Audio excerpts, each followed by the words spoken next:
দর্শক, ঢাকা মোহাম্মদ রনি। আমি এই মুহূর্তে রয়েছি সিলেটের সদর উপজেলার ধোবাগুল এলাকায়, এবং এই এলাকায় আপনারা জানেন যে অভিযান চলছে।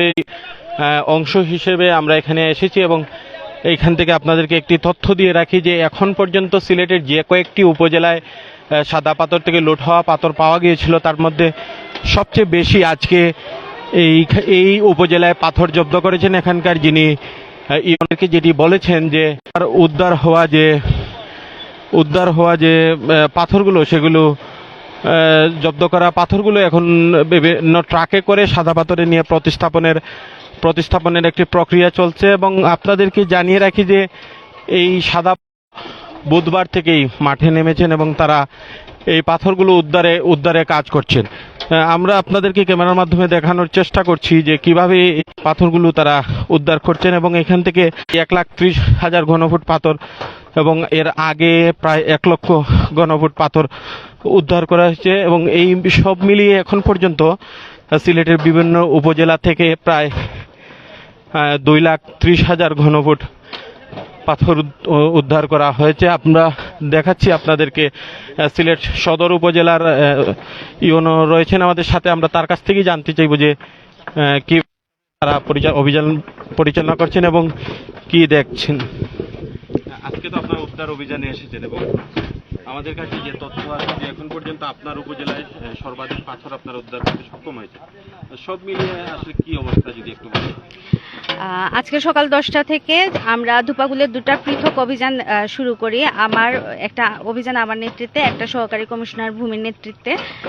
এই 2 অভিযানে আমরা এখানে ধুপাগুল পয়েন্টে 1,30,000 ঘনফুটের মতো পাথর উদ্ধার করেছি। এছাড়া মোহালদিক একটা গ্রাম আছে, ওইখানে প্রচুর ছোট ছোট স্তূপে পাথর রাখা, এবং প্রায় প্রতিটি বাড়িতেই আমরা দেখেছি পাথর আছে। তো সব মিলিয়ে 2.5 লক্ষ ঘনফুটের মতো পাথর আমরা ধারণা করছি আজকে আমরা উদ্ধার করতে সক্ষম হয়েছি। সদর উপজেলাতেই? হ্যাঁ, শুধু সদর উপজেলাতে। আপনাদের বিভিন্ন জায়গায় আপনারা যেটি বলেছেন এর আগে, এর সাথে যারা লুটপাটে যারা জড়িত তাদের বিরুদ্ধে কি ব্যবস্থা নিচ্ছেন, বা যে সকল বাড়ি থেকে আপনারা পাথর উদ্ধার করেছেন তাদের বিরুদ্ধে কি? আমরা হলো বাড়ির মালিকদের নাম নিচ্ছি, আর এখানে হলো ক্রাশিং মেশিনে যারা আছে, যারা ক্রাশিং মেশিনের মালিক, যাদের ক্রাশিং মেশিনে পাওয়া গেছে তাদের আমরা নাম নিয়েছি। আমরা এখানে মামলা দায়ের করব, নিয়মিত মামলা দায়ের করব আজকে। এখানে কাউকে পাওয়া যায়নি, কাউকে আটক করা সম্ভব হয়নি। আর বাড়িতেও আমরা বেশিরভাগ মহিলা, বয়স্ক মহিলা বা বাচ্চা এরকম পেয়েছি। তো যেহেতু আমরা কাউকে আটক করতে পারিনি, আমরা বাড়ির মালিকের নামে বা স্পটের মালিকের নামে মামলা দিই। কতগুলো ক্রাশার মিলকে আপনারা চিহ্নিত করেছেন যে যারা সরাসরি পাথর লুটপাটে জড়িত, এবং তারা এখানে এনে এই পাথরগুলা ডাম্পিং করেছেন, এবং কতটি ক্রাশার মিল পেয়েছে? এখানে সর্বমোট 85টা ক্রাশার মেশিন আছে। তো এর মধ্যে সবগুলোতে আমরা পাইনি, যেগুলো আমরা পেয়েছি এগুলা তালিকা করার কাজ চলমান আছে।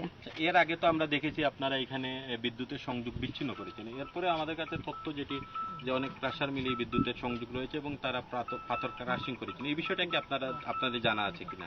আমরা একাধিকবার এটা সংযোগ বিচ্ছিন্ন করেছি। তারপর যেটা আমাদের কাছে তথ্য এসেছিল, হয়তো কেউ কেউ অবৈধ সংযোগ নিয়েছেন, সেটা আমরা মানে যেহেতু হাতে নাতে ধরিনি, আমরা বলতে পারবো না। কিছু সেলো মেশিন দিয়ে ওনারা চালিয়েছেন।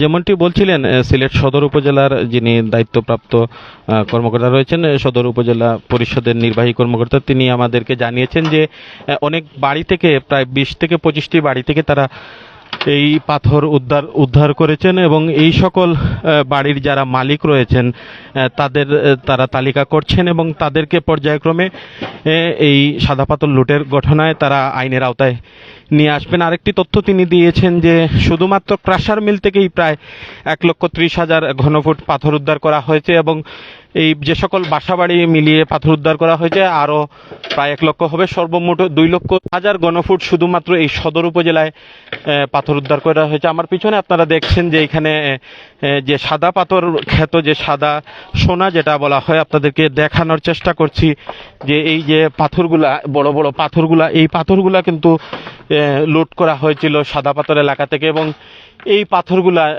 জানেন আপনারা ঢাকার ডেমরা থেকে উদ্ধার করা হয়েছে।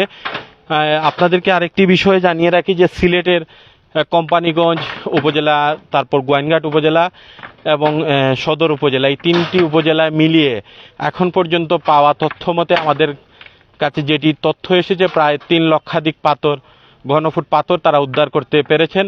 আরেকটি বিষয়ে এই ঘটনা নিয়ে গতকালকে একটি মামলা দায়ের হয়েছে, বিএমডি মামলা করেছে এবং সেই মামলায় প্রায় অজ্ঞাত আসামি রাখা হয়েছে 2000-কে এবং গত রাতে পুলিশ অভিযান চালিয়ে এখন পর্যন্ত প্রায় 5 জনকে গ্রেফতার করতে সক্ষম হয়েছে এবং তাদেরকে আইনানুগ প্রক্রিয়ার মাধ্যমে আদালতে পাঠানোর একটি প্রক্রিয়া চলছে বলে আমাদেরকে জানিয়েছেন সেখানকার যে ওসি ভারপ্রাপ্ত কর্মকর্তা, তিনি জানিয়েছেন।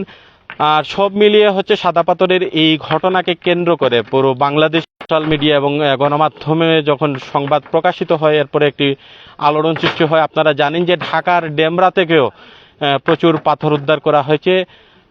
এই আশা করা হচ্ছে যে এবং হাইকোর্টে একটি রিট হয়েছে এই ঘটনাকে কেন্দ্র করে। হাইকোর্ট জানতে চেয়েছেন যে এই লুটপাটে কারা জড়িত তাদের একটি তালিকা চেয়েছেন এবং 7 দিনের মধ্যে তারা আদেশ দিয়েছেন যে 7 দিনের মধ্যে এই পাথরগুলো নিয়ে প্রতিস্থাপন করা হবে সাদা পাথরে। এই ছিল আমার কাছে সিলেট থেকে সাদা পাথরের সর্বশেষ তথ্য।